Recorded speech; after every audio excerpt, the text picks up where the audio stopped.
আসসালামু আলাইকুম, স্বাগত জানাচ্ছি আরটিভির দুপুরের সংবাদে। পুরোটা সংবাদ জুড়ে আপনাদের সাথে রয়েছে আমি নুসরাত সুজানা। বাংলাদেশের পররাষ্ট্র সচিব মোহাম্মদ জসিম উদ্দিন ও ভারতের পররাষ্ট্র সচিব বিক্রম মিশ্রির নেতৃত্বে ঢাকা ও দিল্লির মধ্যে ফরেন অফিস কনসালটেশন চলছে। রাষ্ট্রীয় অতিথি ভবন পদ্মায় বেলা 11টার পর এফওসি শুরু হয়। ভারতের পররাষ্ট্র সচিব পদ্মায় প্রবেশ করলে তাকে স্বাগত জানান পররাষ্ট্র সচিব জসিম উদ্দিন। পরে একান্তে কিছু সময় আলাপ আলোচনা করার কথা জসিম মিশ্রের।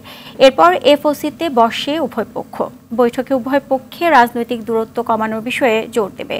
ঢাকার পক্ষ থেকে ভারতে বসে শেখ হাসিনা রাজনৈতিক সক্রিয়তা বন্ধ, ভারতীয় গণমাধ্যমের বাংলাদেশ বিরোধী অপপ্রচার ও ভিসার জট খোলার বিষয়ে গুরুত্ব দেওয়া হতে পারে। অন্যদিকে দিল্লির সাথে সম্পর্ক স্বাভাবিক করে তোলার পাশাপাশি সংখ্যালঘু স্বার্থ এবং তাদের নিরাপত্তা নিশ্চিত করার তাগিদ দেবে। এর আগে একদিনের সফরে সকালে হজরত শাহজালাল আন্তর্জাতিক বিমানবন্দরে পৌঁছান ভারতের পররাষ্ট্র সচিব বিক্রম মিশ্রি।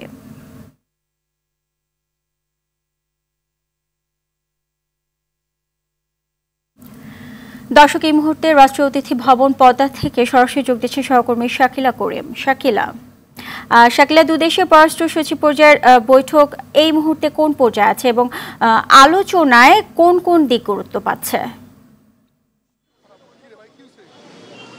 ধন্যবাদ সুজানা।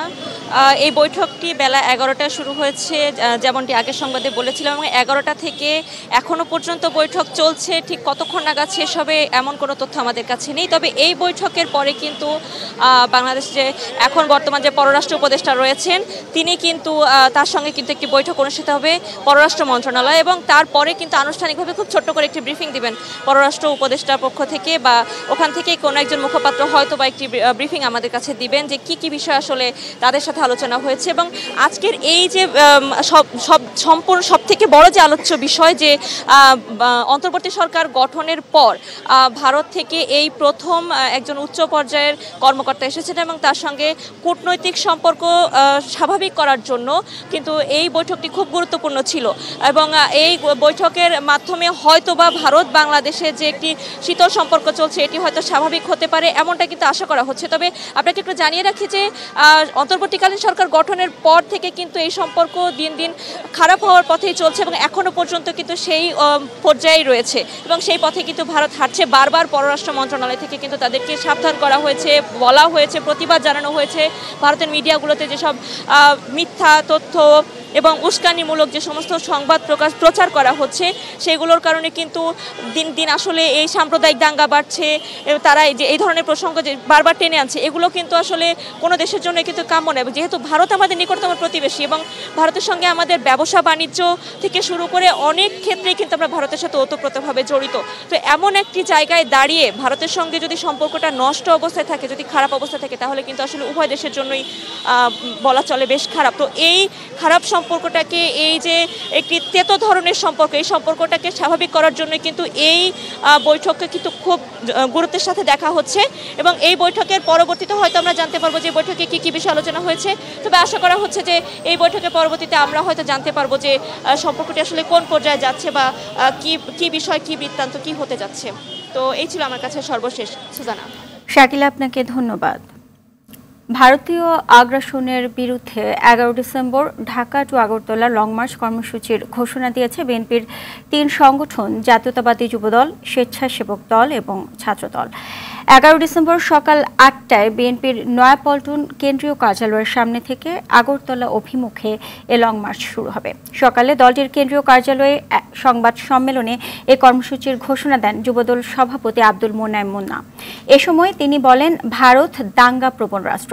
আগরতলা হাইকমিশনে হামলা, ভারতীয় মিডিয়ায় অপপ্রচার ও বাংলাদেশের সাম্প্রদায়িক সম্প্রীতি নষ্ট করতে ভারত সরকারের মৌন সম্মতি আছে বলেও দাবি করেন মোনায়েম মুন্না।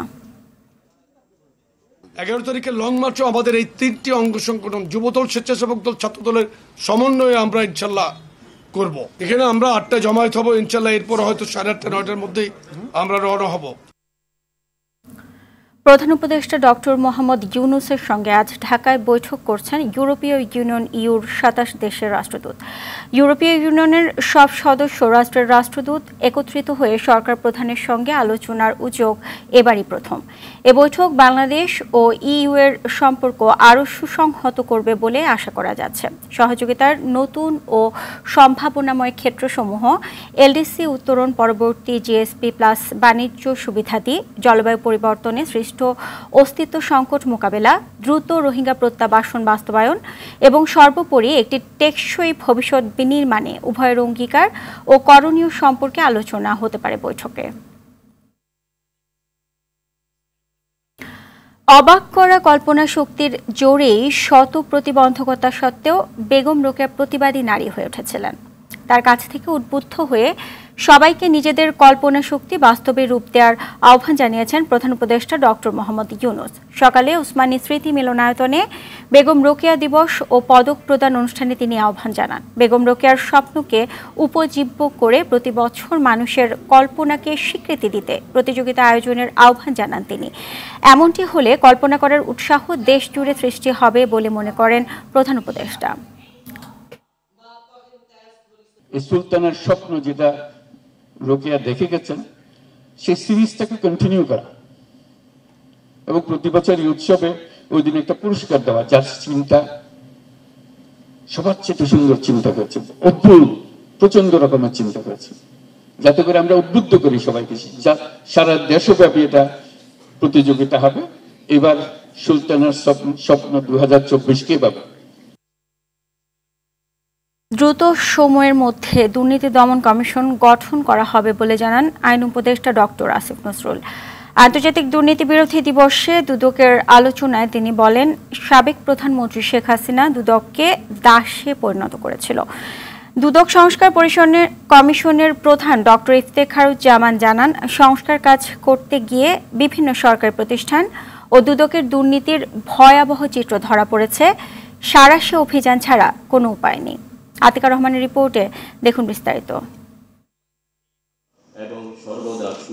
দুর্নীতির বিরুদ্ধে তারুণ্যের একতা গড়বে আগামী শুদ্ধতা প্রতিবাদে আন্তর্জাতিক দুর্নীতি বিরোধী দিবসের আলোচনার আয়োজন করে দুর্নীতি দমন কমিশন। আইন উপদেষ্টা ডক্টর আসিফ নজরুল বলেন, শেখ হাসিনা তার বোন ও মন্ত্রীদের নিয়ে সীমাহীন দুর্নীতি করেছেন, দুদককে অকার্যকর প্রতিষ্ঠানে পরিণত করেন।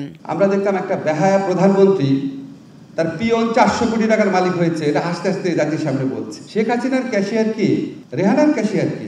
দুদক তো ছিল, উচ্চ আদালত তো ছিল, কোনো বিচার হয়েছে? কিচ্ছু হয় নাই। বিচার কার হতো?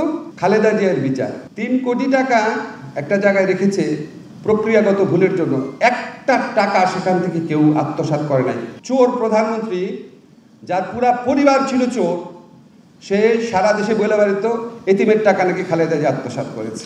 দুদক তার দাসে পরিণত হয়েছিল, বিচার বিভাগ তার দাসে পরিণত হয়েছিল।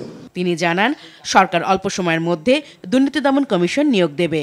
এখনই আমরা বিভিন্ন কমিশনের হেল্প নিয়ে যে সমস্ত কাজ আমরা এখনই করে ফেলতে পারি সেগুলি আমরা করে ফেলবো, আমরা ওয়েট করব না, আমাদের তো খুব বেশি সময় নাই। শীঘ্রই কি দুদক তাহলে চেয়ারম্যান কমিশনার পাচ্ছে স্যার, এরকম কোনো ব্যাপার? আমি তো বললাম যে ওগুলি চিন্তা ভাবনা করে দ্রুতই সিদ্ধান্ত নেওয়া হবে। অনিয়ম থেকে রেহাই পেতে দুর্নীতিবাজরা দীর্ঘদিন রাষ্ট্র কাঠামো দখল করে রেখেছে, আর এভাবেই কর্তৃত্ববাদী সরকারের জন্ম বলে মনে করেন দুদক সংস্কার কমিশনের প্রধান। যেই ধরনের তথ্য পাচ্ছি সেটি অত্যন্ত বিব্রতকর, যা এতদিন জেনেছি তার চেয়ে হাজার গুণে বেশি।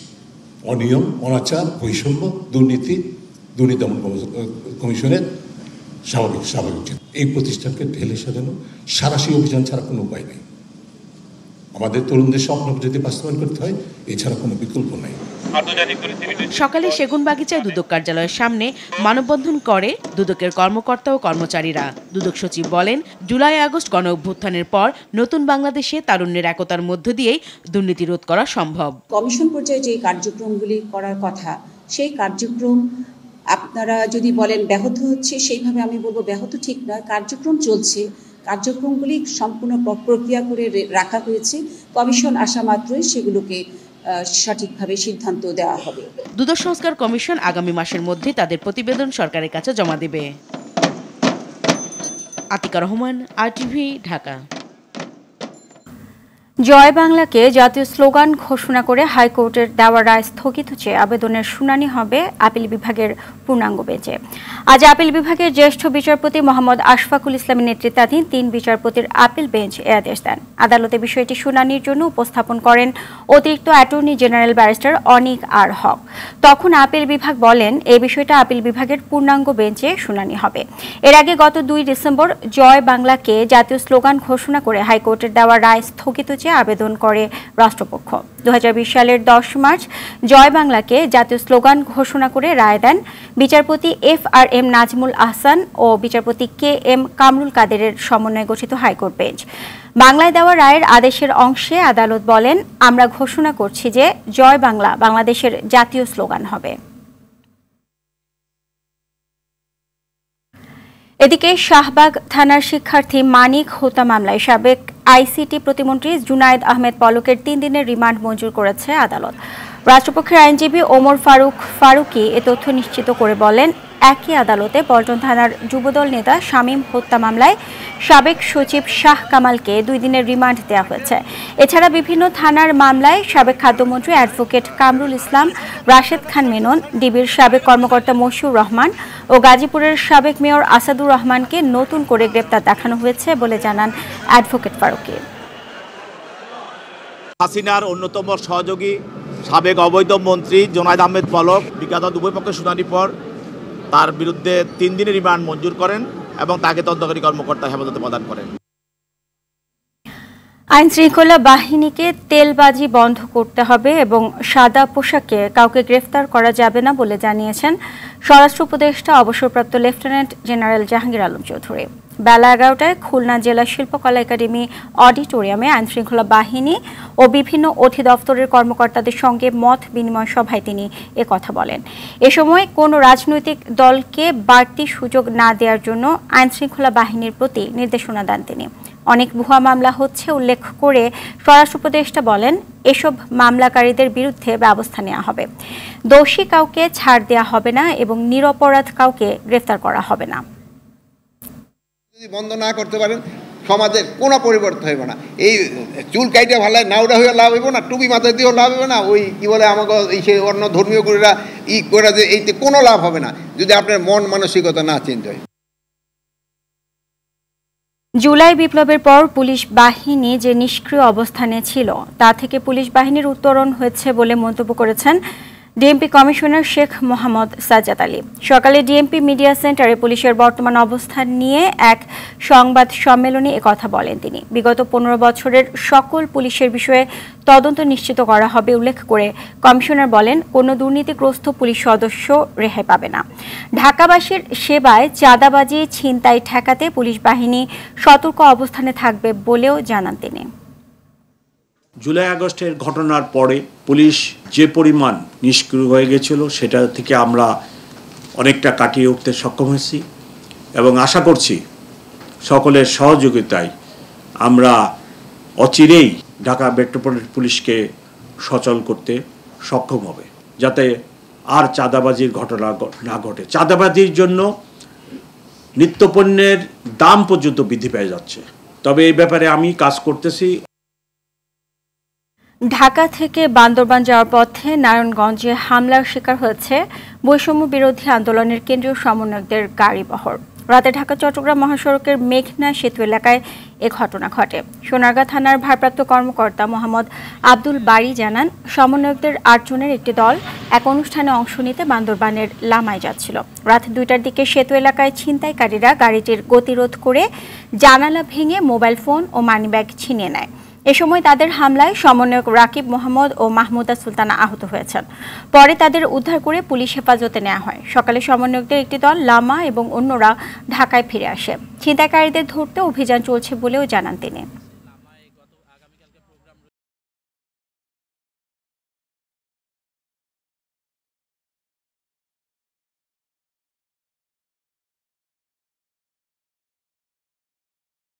মহান বিজয় দিবস উপলক্ষে সাভারের জাতীয় স্মৃতিসৌধ পরিষ্কার পরিচ্ছন্নতা ও নিরাপত্তার স্বার্থে জনসাধারণের প্রবেশে নিষেধাজ্ঞা আরোপ করা হয়েছে।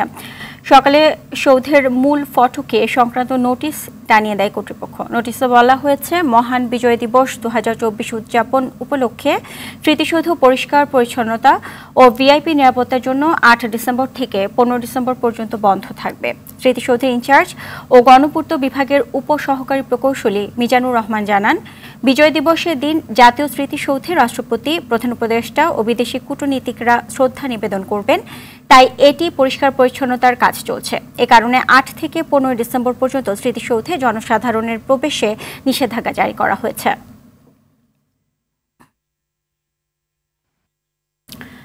পাবনার ঈশ্বরদীতে বিএনপির 2 গ্রুপের সংঘর্ষে 3 জন গুলিবিদ্ধ হয়েছে। গেল রাতে পাকশী ইউনিয়নের বাঘিল এলাকায় এ ঘটনা ঘটে। আহতরা হলেন ওই এলাকার আইনুল হক, সেলিম হোসেন ও নাসিম। এদের মধ্যে একজনকে স্থানীয় হাসপাতাল ও অপর 2 জনকে রাজশাহী মেডিকেল কলেজ হাসপাতালে ভর্তি করা হয়েছে। ঈশ্বরদী থানার ভারপ্রাপ্ত কর্মকর্তা শহীদুল ইসলাম জানান, এলাকার আধিপত্য বিস্তার নিয়ে বিএনপির 2 গ্রুপের মধ্যে দ্বন্দ্ব চলছিল। গতরাতে স্থানীয় কার্যালয়ে 2 গ্রুপের সংঘর্ষ হলে 3 জন গুলিবিদ্ধ হয়। আইনশৃঙ্খলা পরিস্থিতি স্বাভাবিক রাখতে এলাকায় পুলিশ মোতায়েন করা হয়েছে। নারী জাগরণের অগ্রদূত রোকেয়া সাখাওয়াত হোসেনের 142তম জন্ম ও 92তম মৃত্যুবার্ষিকী আজ। নারী পুরুষের সমান অধিকার নিশ্চিতে উল্লেখযোগ্য ভূমিকা রাখায় বাঙালি নারী শিক্ষার অগ্রদূত এবং সমাজ সংস্কারক রোকেয়া সাখাওয়াত হোসেনের অবদানকে স্মরণ করতে প্রতি বছর এই দিনে পালন করা হয় বেগম রোকেয়া দিবস। এ উপলক্ষে সকালে রংপুর বিশ্ববিদ্যালয়ের ফলকে পুষ্পমাল্য অর্পণ, র্যালি, আলোচনা সভা সহ নানা কর্মসূচি পালিত হয়। পরে রংপুর জেলার বিভিন্ন স্থানে নারী সংগঠন ও জেলা প্রশাসনের উদ্যোগে শোভাযাত্রা, আলোচনা সভা, পুরস্কার বিতরণ, জয়িতা সম্মাননা প্রদান সহ নানা কর্মসূচির আয়োজন করা হয়েছে। এদিকে দিবসটি উপলক্ষে জয়িতা অন্বেষণে বাংলাদেশ শীর্ষক কার্যক্রমের আওতায় জেলা প্রশাসন, মহিলা বিষয়ক অধিদপ্তর, খাগড়াছড়ির আয়োজনে 4 নারীকে জয়িতা সংবর্ধনা দেওয়া হয়েছে। সকালে টাউন হল মিলনায়তনে এই সংবর্ধনা দেওয়া হয়। দেশের প্রত্যেকটা নারী স্বাবলম্বী হবে, শিক্ষা জীবনে অগ্রগতি করবে, তারা জীবনে ইন্ডিপেন্ডেন্ট হবে। আসলে আমার মনে হয় অনেকটা ক্ষেত্রেই আমাদের দেশে এই জিনিসটি বাস্তবায়িত হয়েছে। বেগম রোকেয়ার মৃত্যুর এত বছর পরেও আসলে আমরা ওনাকে নিয়ে যে এত বড় একটা জায়গাতে এত বড় একটা প্ল্যাটফর্ম তৈরি করতে পেরেছি, এটাই তো আমাদের জন্য একটা বড় অ্যাচিভমেন্ট। উনি কি করেছেন সেই ইতিহাস অনেক পুরনো হলেও সেটা চির নতুন, চির সবুজ। বেগম রোকেয়া মূলত উনি তো নারীর জাগরণের যে স্ফুরণটা সেটা উনি তৈরি করে দিয়েছেন। এবং ঢাকা সেনানিবাসে 3 দিন ব্যাপী MES বার্ষিক সম্মেলন 2024 অনুষ্ঠিত হয়েছে। সকালে সম্মেলনের দ্বিতীয় দিনে বাংলাদেশ বিমান বাহিনী প্রধান air chief marshal Hasan Mahmud Khan উপস্থিত থেকে তার মূল্যবান দিক নির্দেশনামূলক বক্তব্য প্রদান করেন। এছাড়াও বিমান বাহিনী প্রধান MES কর্মকর্তাগণের নিকট থেকে পয়েন্ট গ্রহণ করেন। অনুষ্ঠানে সেনা, নৌ ও বিমান বাহিনীর ঊর্ধ্বতন কর্মকর্তাগণ এবং MES এর বিভিন্ন পদবীর সদস্যগণ উপস্থিত ছিলেন। বাংলাদেশ জাতীয় কর্তৃপক্ষ রাসায়নিক অস্ত্র কনভেনশনের 23তম সাধারণ সভা অনুষ্ঠিত হয়েছে। সকালে সশস্ত্র বাহিনীর মাল্টিপারপাস হলে এই সভা অনুষ্ঠিত হয়। সভায় সভাপতিত্ব করেন BNSCWCর chairman lieutenant general SM Kamrul Hasan. এ সময় উপস্থিত ছিলেন বিভিন্ন মন্ত্রণালয়, সংস্থা এবং বাহিনীর 43 জন কর্মকর্তা। সভায় বাংলাদেশের সার্বিক রাসায়নিক নিরাপত্তা সুসংহতকরণ ও রাসায়নিক দুর্ঘটনা রোধে কার্যকরী ব্যবস্থা গ্রহণ সম্পর্কে আলোচনা করা হয়। দুপুরের সংবাদ এই পর্যন্তই। জেলা সংবাদ বিকেল 4:45টায় দেখার আমন্ত্রণ রইল। এতক্ষণ সাথে থাকার জন্য ধন্যবাদ সবাইকে।